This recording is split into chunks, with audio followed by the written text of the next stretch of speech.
When you're selling your home and getting ready for a showing, here are some tips on how to make your house stand out from the crowd and be the one a buyer chooses.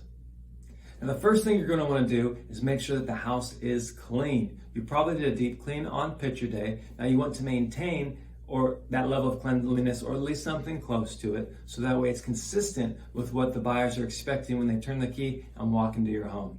Now, when we're talking about clean, you're going to want to make sure that any windows have been cleaned and that any broken screens have been replaced, because those really do stand out like sore thumbs. Another thing you can do is pull back the curtains and open up the blinds, so that way you're letting a whole lot of fresh light in. You can replace any burnt out bulbs, because those also stand out when you see a light fixture, and it's a beautiful light fixture, but there's a couple bulbs burned out.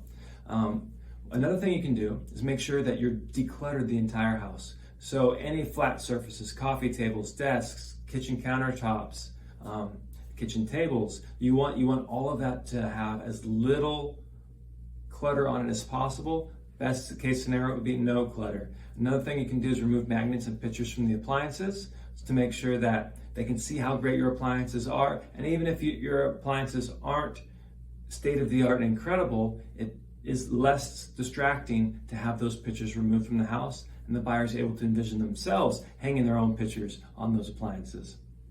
Now, another thing you're going to want to do is make sure that the house smells fresh. So pick like a non-offensive odor, very, very bland, generic odor, like when you walk into a nice hotel or into a store. You know how it smells nice? You want to do that.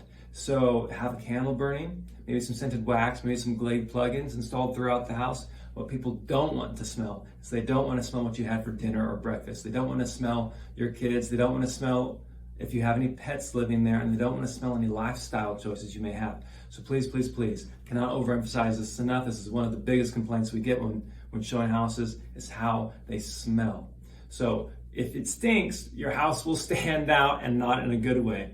Now let's move out of the inside of the house into the garage. What you're going to want to do is you're going to want to declutter the garage as much as possible. And by declutter, I mean mainly just push things out of the way, tidy up a bit, and make sure there's no tripping hazards. The last thing we want is for somebody to trip over something in the garage and get injured while touring your property. Now let's talk about curb appeal. So we'll move out of the garage into the front of the house, and that is the first thing somebody sees when they pull up to your house. The first thing that stands out to them is the curb appeal of the house. So we want to enhance that and make it stand out better than all the other houses they're probably seeing that day. So how do we do that? Make sure the grass is mowed. If you have leaves, make sure they're raked up. If you have hedges or bushes, make sure they're trimmed. You can even plant some fresh flowers if the seasons allow for a pop of color. And what you can do is put down bark on the dirt. Bark is like paint for dirt. It works miracles, and it really will enhance your curb appeal when buyers come and see the house.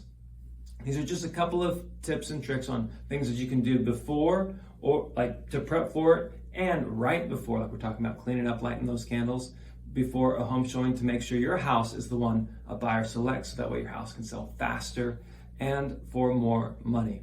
If you have any questions about the home selling process, feel free to reach out to the Made for More team at any time via call, text, or email today.